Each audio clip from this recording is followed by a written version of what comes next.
Beijing China में दुनिया का सबसे ऊंचा झूला तैयार कर लिया गया है, जो कि 700 मीटर ऊंची पहाड़ी पर 100 फुट ऊंचे टावर पर बनाया गया है और इसकी स्पीड 130 किलोमीटर पर घंटा तक जा पहुंचती है।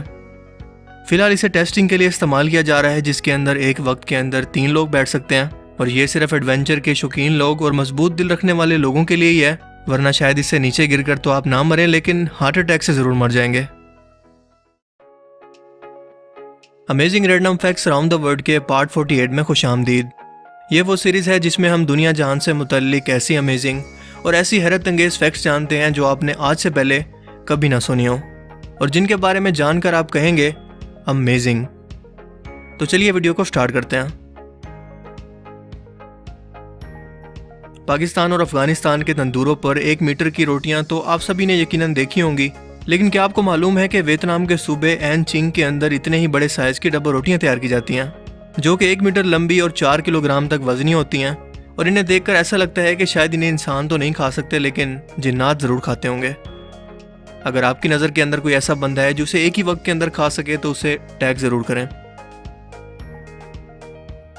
क्या होगा अगर आप एक रोज़ साउथ कोरिया के शहर सियोल में एक रोड पर चल रहे हों और अचानक से किसी शख्स को दरख्त के साथ बार बार सर मारते हुए या टकरे मारते हुए देखें? फर्स्ट इंप्रेशन पर यकीनन आपका सोचना यही होगा कि शायद ये शख्स बेचारा कोई डिप्रेशन का मारा है या एंग्जाइटी की वजह से ऐसा कर रहा है, लेकिन बाद में आपको पता चले कि वो तो दरअसल वर्जिश कर रहा है और वो भी पिछले 5 साल से। जी हाँ, सियोल में रहने वाला ये मोची जवानी के अंदर एक बॉक्सर बनना चाहता था, लेकिन घरेलू जिम्मेदारियों की वजह से इसका ये शौक बिल्कुल अधूरा रह गया और आज इस बात को साबित करने के लिए कि वो आज भी मार्शल आर्ट या बॉक्सिंग जैसी स्पोर्ट्स को करने के लिए फिजिकली तौर पर फिट है, वो रोजाना इसी तरह से वर्जिश करता है, जो कि एक्चुअल के अंदर किसी भी नॉर्मल इंसान के दिमाग के लिए बहुत खतरनाक है, क्योंकि तारीख के अंदर कई बॉक्सर्स को सर पर इंजरी की वजह से अपना करियर तक छोड़ना पड़ा। इस शख्स को यकीनन घर की दीवारों में कील ठोकने के लिए हथौड़े की जरूरत नहीं पड़ती होगी। दोस्तों, आपने कई यूनिक तरीकों से पेंटिंग्स तैयार करने वाले आर्टिस्ट तो देखे होंगे जो कि बहुत ही अजीबोगरीब तरीकों से इन अजीबोगरीब पेंटिंग्स को तैयार करते होंगे, लेकिन एट द एंड वो इंसान ही थे, क्योंकि लंदन के अंदर एक स्टीव नाम की औरत ने ऑनलाइन ऐसी पेंटिंग्स बेचकर लाखों डॉलर कमाए हैं जिसे कोई इंसान नहीं बल्कि चूहे बनाते हैं। जी हाँ, ये चूहे अपने पंजे कलर में डुबोकर इसे कागज़ पर उतारते हैं और कुछ इस तरह की पेंटिंग्स तैयार हो जाती हैं। तो क्या आप इसे खरीदना चाहेंगे?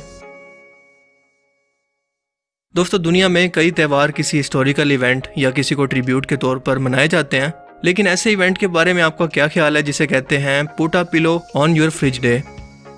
जिसके नाम से ही जाहिर है कि इस दिन यूरोप और अमेरिका के लोग अपने तकिए को फ्रिज पर रखकर सोचते हैं कि इनका ये साल इस दिन को मनाने की वजह से इनके घर बहुत सारी खुशकिस्मती और बहुत सारी दौलत लेकर आएगा। ये इवेंट 29 मई को सेलिब्रेट किया जाता है और सन 1900 से ऐसे ही चलता आ रहा है, जो ये बताता है कि इंसान दुनिया के किसी भी मुल्क में हो और जितना भी तरक्की कर ले तो हम परस्ती इंसान की फितरत के अंदर शामिल है, जो कि कभी नहीं बदल सकती। गुलहरी एक बहुत ही क्यूट सा और इनोसेंट सा जानवर लगता है जो इंसानों से दूर ही रहना पसंद करते हैं, लेकिन क्या आपको मालूम है कि इनकी चीज़ों को चबाने या काटने की सलाहियत अमेरिका के अंदर हर साल 20% तक बिजली के शॉर्टफॉल या लोड शेडिंग की वजह बनती है, क्योंकि ये अपने दांतों से इलेक्ट्रिक वायर्स को काट कर सप्लाई को रोक देती हैं। ये तो अपनी आदत से मजबूर होकर ऐसा करती हैं, जो कि बिल्कुल सिंपल सी बात है और इस नुकसान को रिकवर करने में ज़्यादा टाइम भी नहीं लगता। गुलहरियों के बारे में एक और मज़े का फैक्ट आपको बताता चलूँ कि ये अपने खाने के लिए जो मूंगफलियाँ इकट्ठी करती हैं, ये उन्हें कहीं ना कहीं जाकर छुपा देती हैं और बाद में भूल जाती हैं, और एक अंदाजे के मुताबिक ये सिर्फ 25% मूंगफलियों को ही दोबारा ढूंढ पाती हैं जो इन्होंने छुपाई थी। क्या आप जानते हैं कि शहद की मक्खियाँ इंसानों के चेहरे को भी पहचान सकती हैं?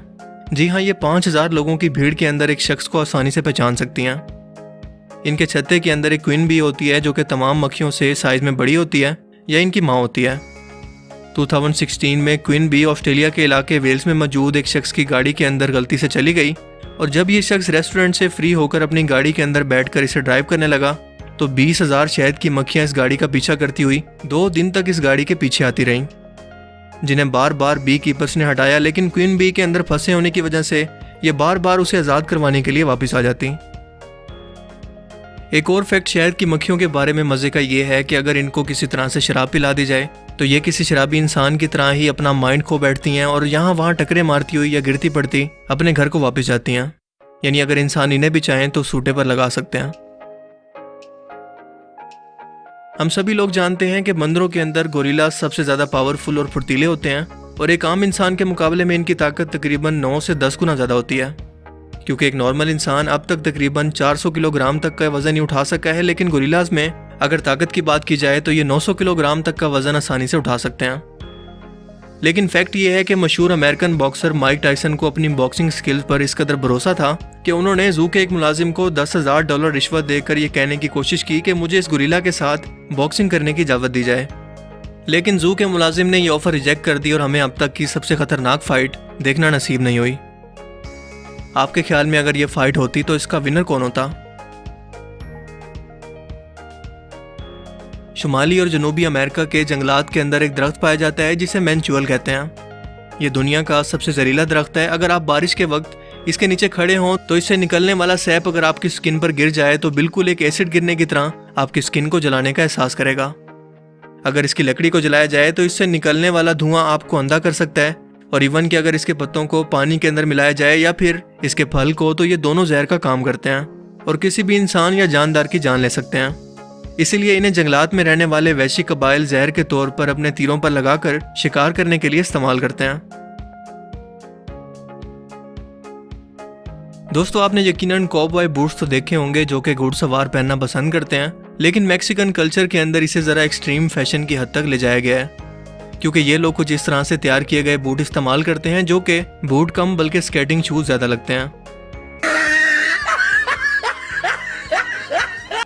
और इन्हें गुआचिरो बूट्स कहते हैं जो कि 1/2 मीटर तक लंबे हो सकते हैं। 21वीं सदी की शुरुआत में मैक्सिको के शहर माटावाला में चंद लोकल्स ने इसे फैशन के तौर पर पहनना स्टार्ट किया, और ये आज भी इन्हीं जूतों को पहनकर फेस्टिवल में इकट्ठे होकर डांस करते हैं। इमेजिन करें कि इन जूतों से किसी को किक करना पड़े या फिर इमरजेंसी के अंदर भागना पड़े तो कितनी मुश्किल होगी। दुनिया भर के मुल्कों के दरमियान बॉर्डर्स और इवन के वियर्ड किस्म की बाउंड्रीज के बारे में तो हम सभी लोग जानते हैं, जो कि आखिरकार बनी तो ज़मीन पर ही होती हैं, क्योंकि जब बात की जाए ओशन या समंदरी हदूद की तो सवाल यह है कि इनकी बाउंड्रीज को कौन और कैसे तय करता है। यकीनन आपके माइंड में भी ये सवाल कभी ना कभी तो आया होगा। तो इसका जवाब है द इंटरनेशनल हाइड्रोग्राफिक ऑर्गेनाइजेशन, जिसमें दुनिया के 70 ममालिक शामिल हैं, और इनके पास मौजूद डॉक्यूमेंट्स के अंदर हर एक मुल्क के ओशन की बाउंड्रीज को बाकायदा मेंशन किया गया है, जो कि डिसाइड होती है इस एरिया के पानियों के दरमियान वाले हिस्से पर और इसकी गहराई पर। यानी कि जो भी हो जैसा भी हो, ये समुद्री एरिया इन दोनों ममालिक के दरमियान आधा आधा करके बांट दिया जाता है।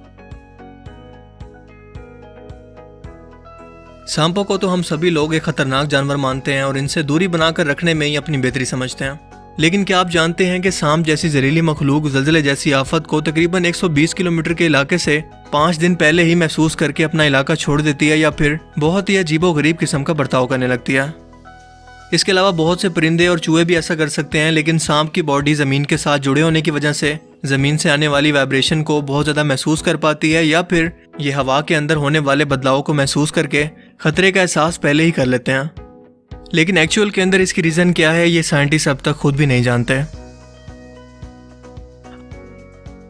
आप सब ने यकीनन पेंगुइन्स तो ज़रूर देखे होंगे, जो कि अपनी छोटी छोटी टांगों पर चलते हुए बहुत ही क्यूट लगते हैं, और दिखने पर ऐसा लगता है कि शायद इनकी बॉडी के साथ इनके पाँव बिल्कुल जुड़े हुए हैं। लेकिन फैक्ट ये है कि ना सिर्फ इनकी टांगें मौजूद होती हैं बल्कि घुटने भी, जो कि इनकी बॉडी के अंदर होते हैं और मूव भी अंदर से ही करते हैं, जैसा कि एक्सरे के अंदर देखा जा सकता है। और ऐसा इसलिए कि इस मखलूक को सिर्फ पानी में तैरने के लिए बनाया गया है, ज़मीन पर चलने के लिए नहीं।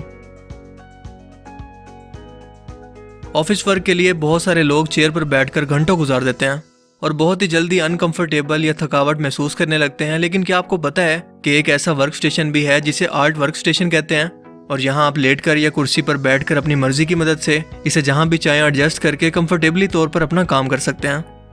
बस इसमें थोड़ी सी प्रॉब्लम यह है कि इसकी कीमत तकरीबन $8,000 यानी पाकिस्तानी तकरीबन 13 लाख रुपए है। और दूसरा ये कि अगर आपने मॉनिटर या माउस सही तरीके से एडजस्ट ना किए तो ये आपके मुंह पर भी गिर सकते हैं।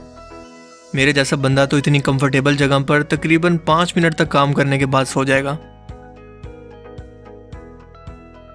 चिंपैंजी बंदर जो इंसानों की तरह का 96% तक डीएनए रखते हैं, और बाकी जानवरों के मुकाबले में इनका आईक्यू लेवल भी बहुत ज़्यादा होता है। लेकिन क्या आपको मालूम है कि ये इंसानों की तरह ही ना सिर्फ अपनी जगह को लेकर लड़ाइयाँ लड़ते हैं बल्कि जंगें तक करते हैं, वो भी अपनी अपनी फौज बनाकर। दी गैम्बी वार, जो कि आज से तकरीबन 27 साल पहले तंजानिया मुल्क के गैम्बी स्ट्रीम नेशनल पार्क के अंदर चिंपैंजीज के 2 ग्रुप्स के दरमियान 4 साल तक चलती रही, यानी कि 1974 से 1978 तक। और मज़े की बात कि इस लड़ाई की वजह नेशनल पार्क के 3 चिंपैंजीज का एक ही फीमेल चिंपैंजी पर दिल आना था, यानी कि ये हमारी सोच से भी ज़्यादा इंसानों से मिलते जुलते हैं। बस इन्हें अपनी लड़ाई के दौरान गलती से कभी कोई शख्स गन ना पकड़ा दे।